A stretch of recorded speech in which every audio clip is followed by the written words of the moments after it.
Merhabalar, kanalıma ve mutfağıma hoş geldiniz. Bugün sizlere tek bezeyle çok pratik hazırlayabileceğiniz ay baklavası tarifini paylaşmak istiyorum. Çıtır çıtır nefis bir lezzet oluyor. Yeni tariflerimden haberdar olabilmek için kanalıma abone olup zili tıklayıp bildirimleri açmayı unutmayınız. Tarifimiz için yoğurma kabına 1 çay bardağı yoğurt, yarım çay bardağı sıvı yağ, 1 yemek kaşığı oda sıcaklığında tereyağı, 1 çimdik tuz, 1 yemek kaşığı sirke, 1 paket kabartma tozu ekliyorum. 1 tane yumurta ekleyip yoğurma makineme aldım. İyice karıştırıyorum.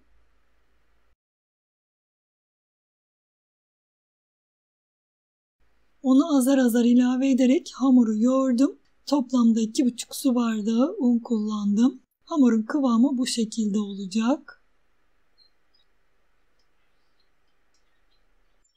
Hamuru biraz dinlendiriyorum. Hamuru 30 dakika dinlendirdim. 30 dakikanın sonunda masanın üzerine biraz nişasta serptim. Hamuru masanın üzerine aldım. Biraz elimle bastırıp düzelttim. Üzerine yine bolca nişasta serptim. Hamuru açacağım. Açabildiğim kadar açıyorum. Hamurumuz çok güzel açılıyor. Hamuru büyütebildiğim kadar büyütüyorum. Ve açarken de bol bol nişasta kullanın.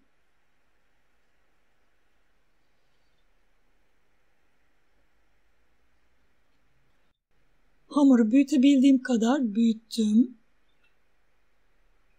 İki ucunu ortada birleştiriyorum.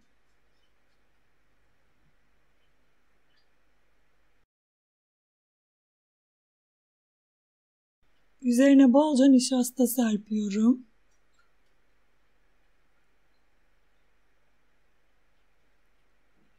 Tekrar diğer kenarını içine kapattım. Üzerine bolca nişasta serptim. Diğer kenarı da onun üzerine kapatıp bolca nişasta serptim. Ve videoda görüldüğü gibi uçlarını birleştirerek zarf şekline kapatıyorum.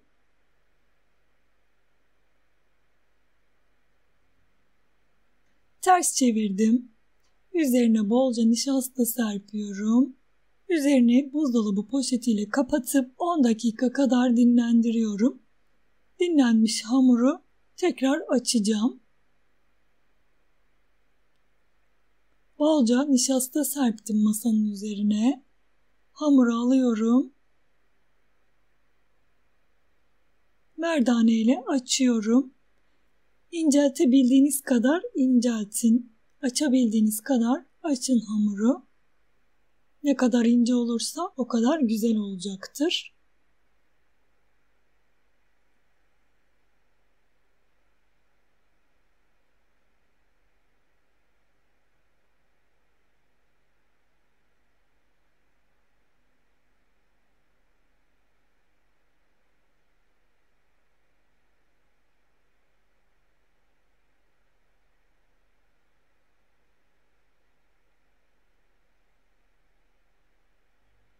Hamuru ters çevirdim. Biraz da bu şekilde açacağım.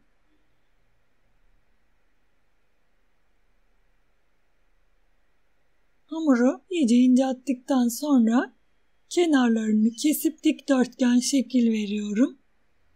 Kenarlarından çıkan parçaları da üzerine yerleştiriyorum. Kenarlarından çıkan parçaları ziyan etmiyoruz.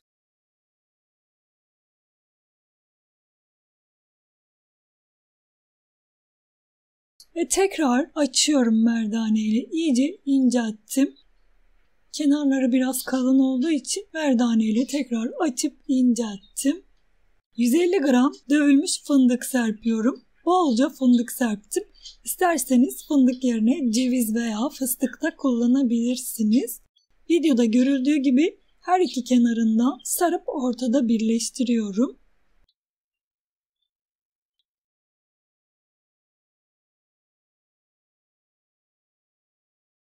ortadan ikiye kesiyorum. 2 tane rulo elde etmiş oldum.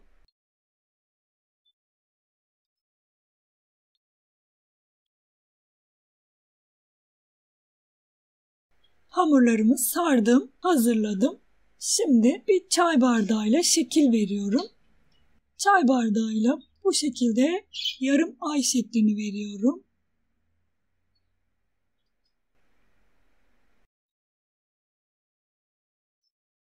Bütün hamurları aynı şekilde hazırlıyorum.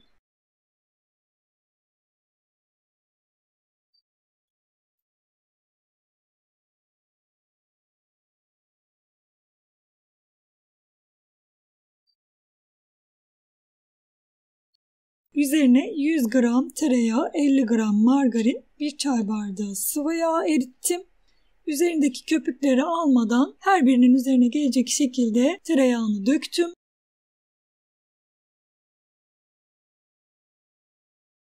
Önceden ısıtılmış 150 derecelik fırına verdim. Şerbeti için 3 su bardağı su, 3 su bardağı toz şeker ve 1 dilim de limonun suyunu sıktım. 20 dakika kaynatıp soğumaya bırakıyorum. Yaklaşık 60 dakika 150 derecede pişirdim. İyice kızardı. Fırından çıkardım. Kısık ateşte yavaş yavaş pişmesi gerekiyor. Şerbetimizin de soğuk olması gerekiyor.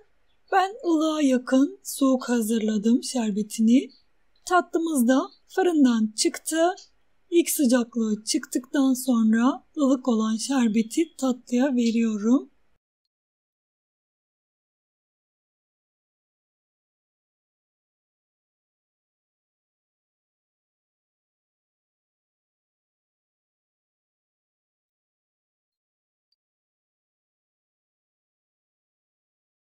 Şerbetini çekene kadar bekliyorum. 3 saatin sonunda hazır oluyor. Ama bir gece beklerse daha güzel oluyor. Üzerine Antep fıstığıyla süsledim. Sizlere kıvamını da göstermek istiyorum. Çıtır çıtır, nefis bir tarif oldu. Deneyeceklere şimdiden kolay gelsin. Herkese afiyet olsun. İzlediğiniz için teşekkürler. Bir sonraki tarifimde görüşmek üzere. Hoşça kalın.